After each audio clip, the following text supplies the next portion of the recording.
शांति छाई थी।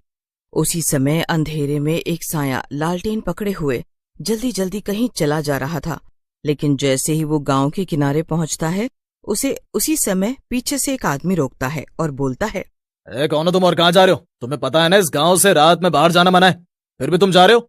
उस आदमी की बात सुनकर साया पलटता है। वो साया कोई और नहीं बल्कि गांव में नया नया आया राजू बैंड वाला था। राजू बैंड वाला उस आदमी की बात सुनकर बोलता है, भाई साहब, आपने तो मेरी जान ही निकाल दी। भला ऐसे भी कोई रोकता है किसी को? मुझे रात में कहीं बैंड बजाने जाना है, मैं वहीं जा रहा हूँ। लेकिन उस आदमी पर राजू बैंड वाले की बात का कोई प्रभाव नहीं पड़ता और वो गुस्से में बोलता है, तुम कोई भी हो और कहीं भी जा रहे हो, इस गांव के नियमों के हिसाब से तुम रात में गांव से बाहर नहीं जा सकते, इसीलिए तुम्हें वापस जाना होगा। राजू अपने से लंबे और चौड़े आदमी को देखकर घबरा जाता है और वापस लौटने में ही समझदारी समझता है। अभी तो चलता हूँ, कल से दूसरे चोर रास्ते से निकल जाऊंगा। ये भीमसेन हर जगह थोड़ी खड़ा होगा। ऐसा कहकर राजू वहां से चला जाता है और अगली रात को दूसरे चोर रास्ते से निकल जाता है। ये गांव वाले भी कितने मूर्ख हैं, इनको कोई भी आसानी से मूर्ख बना सकता है।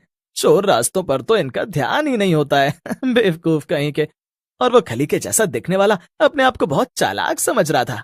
अगली सुबह गांव वाले उठते हैं और राजू के घर के बाहर उसकी पत्नी रमा को रोते हुए देखते हैं।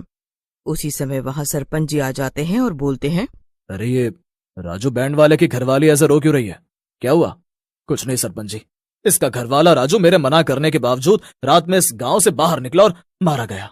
ये तो बहुत ही बुरा हुआ भीमा, तुम्हें ध्यान रखना चाहिए था। तुम तो इस गांव के सबसे बलवान आदमी हो।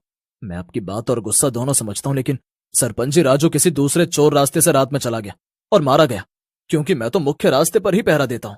वो दोनों बातें कर ही रहे होते हैं कि तभी राजू के बूढ़े पिता रामलाल वहां आ जाते हैं और बोलते हैं, ये सब क्या हो गया सरपंच जी? मेरा बेटा कहाँ चला गया? उसे ढूंढिए ना, वो हमारा इकलौता सहारा था। अब हम आपके भरोसे हैं। रामलाल की बात सुनकर वहीं खड़े गांव के कुछ जवान लड़के, जिनके नाम सोनू और मणि होते हैं, बोलते हैं, चाचा जी, आप चिंता ना करो, हम गांव वाले मिलकर राजू भैया को ढूंढेंगे, क्योंकि अगर इसी तरह से गांव वाले रोज गायब होते रहे तो कुछ समय में इस गांव में एक भी आदमी नहीं रह जाएगा। फिर सोनू और मणि वहां से चले जाते हैं। मणि सोनू से बोलता है, सोनू भाई, आप गांव वालों से बोल तो आए हो कि लोगों को ढूंढोगे, लेकिन आपको पता है कि वो लोग कहाँ हो सकते हैं जो गायब हुए हैं? तुम्हारी बात में तो दम है, लेकिन मुझे न जाने क्यों लगता है लोगों को खोजाना जंगल में बहने वाली नदी से जुड़ा हुआ है। हम दोनों को उसी नदी के पास चलकर देखना चाहिए। फिर दोनों उस नदी के पास जाकर खड़े हो जाते हैं। दोनों काफी देर तक वहीं खड़े रहते हैं। उसी समय रात हो जाती है। सोनू को भूख लग जाती है। वो मणि से बोलता है, अरे मणि, मुझे भूख लग रही है, मैं कुछ खाने को देख कर आता हूँ। अगर तुझे यहाँ डर लग रहा है तो तू भी मेरे साथ आ सकता है। क्या बात कर रहे हो आप सोनू भाई? भला मैं क्यों डरने लगा? आप जाओ और कुछ खाने को लेकर आओ, मैं यहाँ इस जगह पर नजर रखता हूँ। फिर सोनू वहां से चला जाता है और मणि वहीं नदी के किनारे खड़ा होकर उसका इंतजार करने लगता है। थोड़ी देर बाद ही नदी में हलचल होने लगती है। अरे बाप रे, ये नदी में इतनी हलचल क्यों हो रही है? कहीं इस नदी में मगरमच्छ तो नहीं है?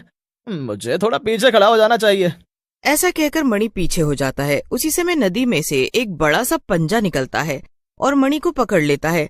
मणि डर के मारे जोर जोर से चिल्लाने लगता है, बचाओ सोनू भैया, बचाओ, ये हाथ मुझे नदी के भीतर खींच रहा है, मुझे बचाओ सोनू भैया। उसी समय सोनू भी वहां आ जाता है और यह दृश्य देखकर सुन्न हो जाता है। हे भगवान, ये सब क्या है? ऐसे तो ना कभी देखा ना सुना। इतना बड़ा हाथ, लगता है इस नदी पर कोई शैतानी साया है। फिर सोनू वहां से चला जाता है और एक पेड़ के नीचे परेशान होकर बैठ जाता है। उसी समय वहां पर एक साधु आते हैं। साधु सोनू को देखकर बोलते हैं, क्या हुआ बेटा, इतना उदास और परेशान कैसे बैठे हो? क्या हुआ, कोई समस्या है क्या? बाबा आप यहाँ से जाओ, आप मेरी समस्या को नहीं सुलझा सकते। मेरे पास आपको देने के लिए कुछ भी नहीं है। बेटा, वैसे भी तू हम जैसे साधु को क्या दे देगा? हम तो साधु होते ही इस दुनिया को देने के लिए हैं। चल बता अपनी समस्या, शायद मैं तेरी कुछ मदद। सोनू को साधु बाबा की बातों में सच्चाई दिखती है और वो उन्हें रात को हुई दुर्घटना के बारे में बताते हैं। बाबा, अगर मैं रात में खाना लाने नहीं गया होता तो मणि की मौत नहीं होती। इस नदी ने गांव वालों के साथ साथ मेरे दोस्त को भी निगल लिया और मैं कुछ नहीं कर पाया। मैं अब गांव किस मुंह से जाऊंगा? तू परेशान क्यों हो रहा है बेटा? जो भी हुआ उसमें तेरा कोई हाथ नहीं था बेटे। ये सब तो उस चुड़ैल का किया धरा है। क्या कहा बाबा? चुड़ैल? तो मैंने जो हाथ देखा, क्या वो चुड़ैल का था? मुझे कुछ समझ नहीं आ रहा है, जरा विस्तार से पूरी बात बताइए।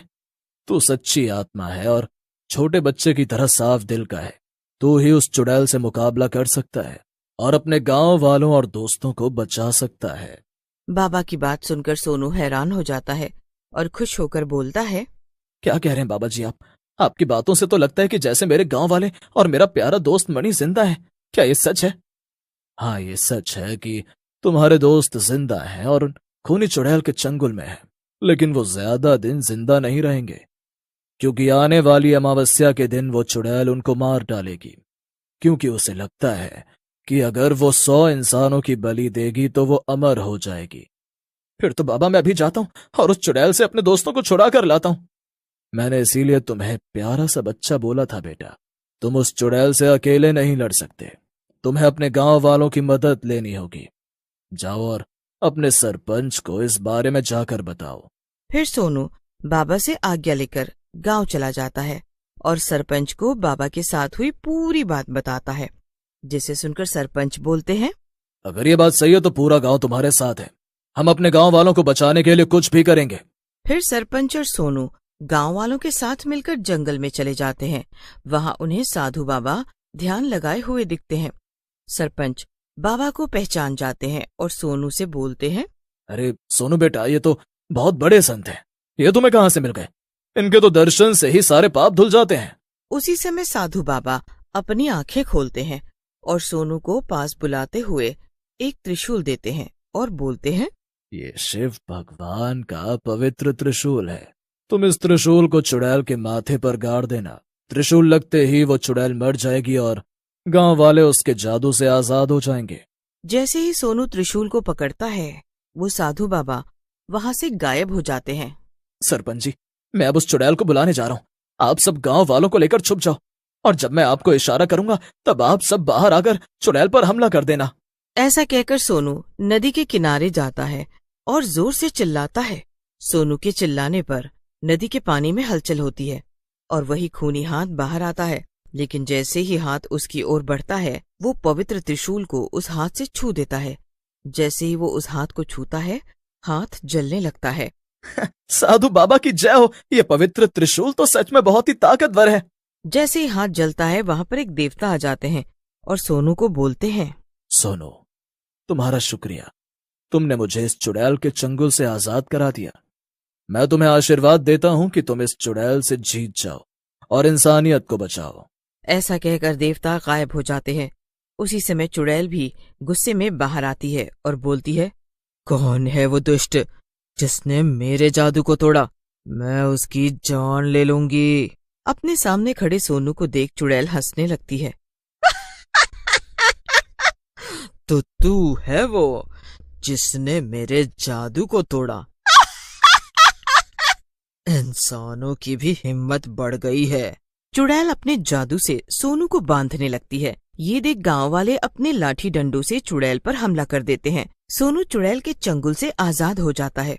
फिर सोनू चुड़ैल को त्रिशूल के माथे पर गाड़ देता है। अरे अरे मर गई रे, अरे मर गई।